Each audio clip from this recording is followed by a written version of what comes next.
Start. Tamil Nadu में पिछली शताब्दी से ही हिंदी थोपे जाने का विरोध है। उसके इस विरोध के मूल में भाषाई अस्मिता, सांस्कृतिक पहचान और संघवाद में विश्वास है।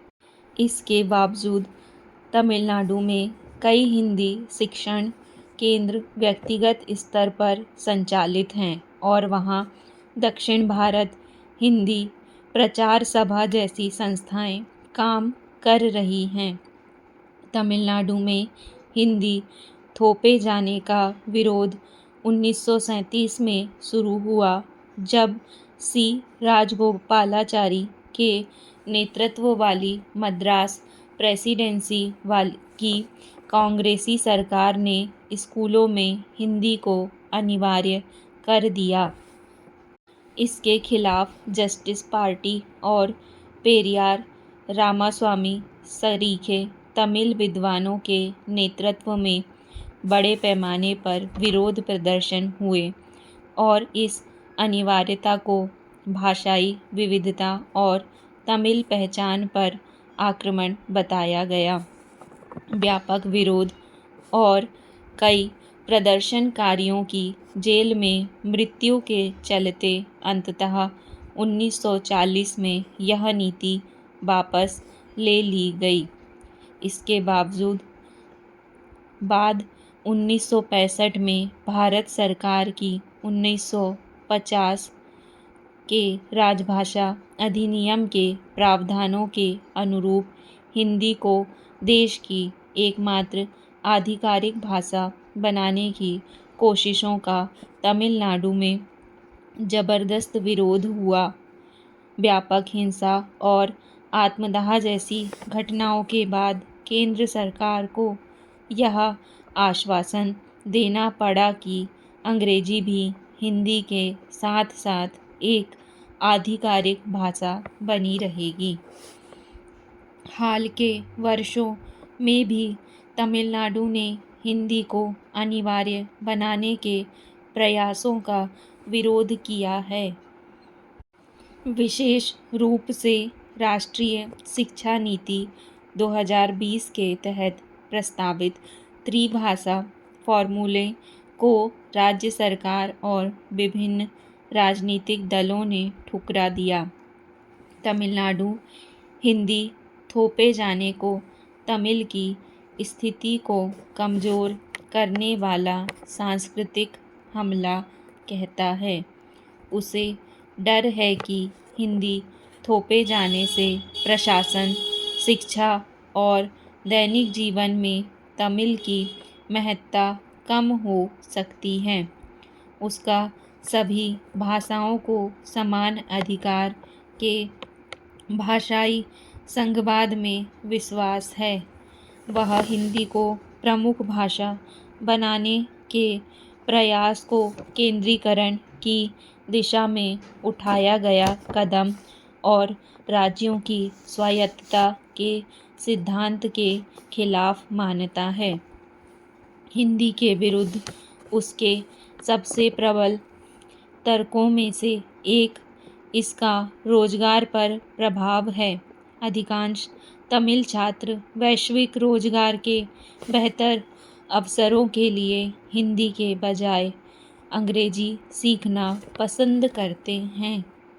हिंदी अनिवार्य करने से छात्रों को ऐसी भाषा सीखने के लिए मजबूर होना पड़ेगा जो उनकी व्यावसायिक संभावनाओं के लिए पर्याप्त उपयोगी नहीं है।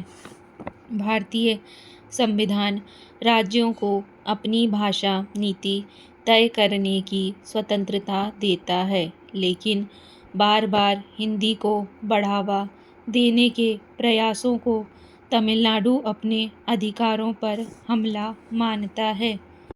तमिलनाडु हिंदी सीखने के खिलाफ नहीं है, लेकिन इसकी अनिवार्यता के विरुद्ध है। तमिलनाडु में कई निजी हिंदी शिक्षण केंद्र हैं। दक्षिण भारत हिंदी प्रचार सभा हिंदी के स्वैच्छिक प्रचार के लिए काम करती है। कई हिंदी ट्यूशन सेंटरों में छात्र और पेशेवर हिंदी सीखने आते हैं। यह दर्शाता है कि तमिलनाडु हिंदी भाषा का विरोध नहीं करता, बल्कि उसके थोपे जाने का विरोध करता है।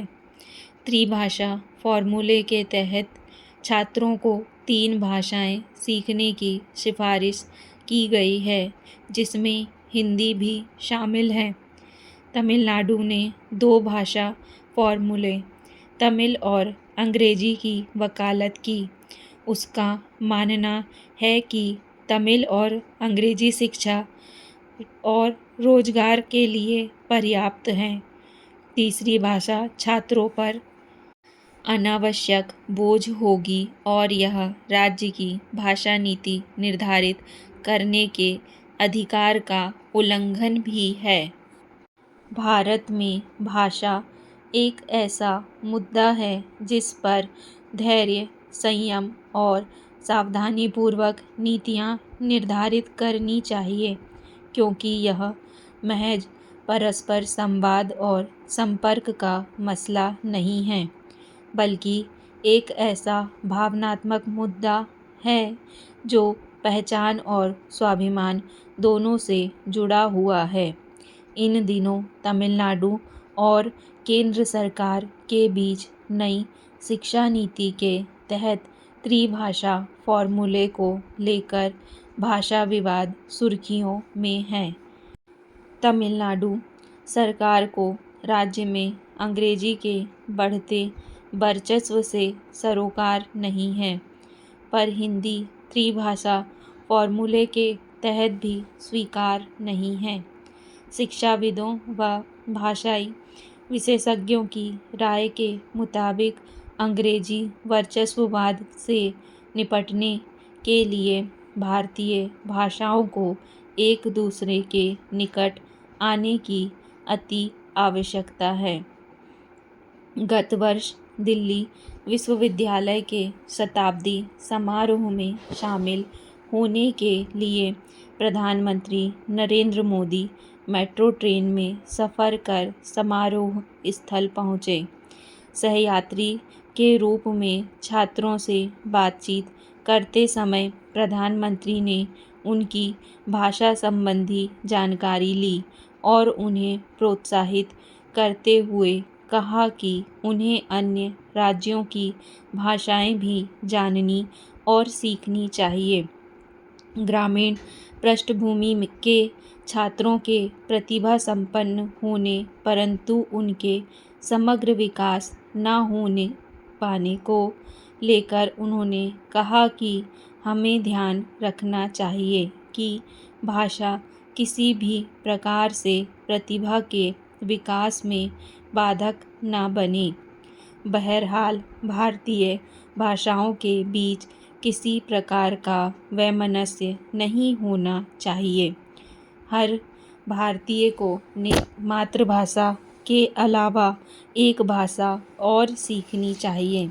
स्वाधीनता के पहले हिंदी और तमिल के बीच इतना अधिक साहचर्य था कि 1910 में मद्रास से काशी आकर कृष्णस्वामी अय्यर ने घोषणा की थी कि हिंदी ही भारत की राष्ट्रभाषा हो सकती है। तमिल और हिंदी भाषा के बीच बेहद समृद्ध परंपरा थी। जयशंकर प्रसाद की कालजयी कृति कामायनी और आंसू दोनों के अनुवाद तमिल में प्रकाशित हुए थे। मुंशी प्रेमचंद के उपन्यास सेवा सदन का भी तमिल में अनुवाद हुआ था और इस उपन्यास पर तमिल में एक फिल्म भी बनी थी। सुब्रमण्यम भारती की रचनाओं का हिंदी में अनुवाद हो रहा था। तमिल के सुप्रसिद्ध महाकवि कंबन की रामायण का हिंदी अनुवाद बिहार राष्ट्रभाषा परिषद पटना से हुआ था। महात्मा गांधी द्वारा 1918 में स्थापित दक्षिण भारत हिंदी प्रचार सभा आज भी हिंदी सिखाने में सक्रिय है और उससे हिंदी पढ़ने वालों में 65% तमिल भाषी हैं। उल्लेखनीय है कि हिंदी को आगे बढ़ाने की जिम्मेदारी जितनी भारतीयों पर है उतनी ही भारतवंशियों पर भी है।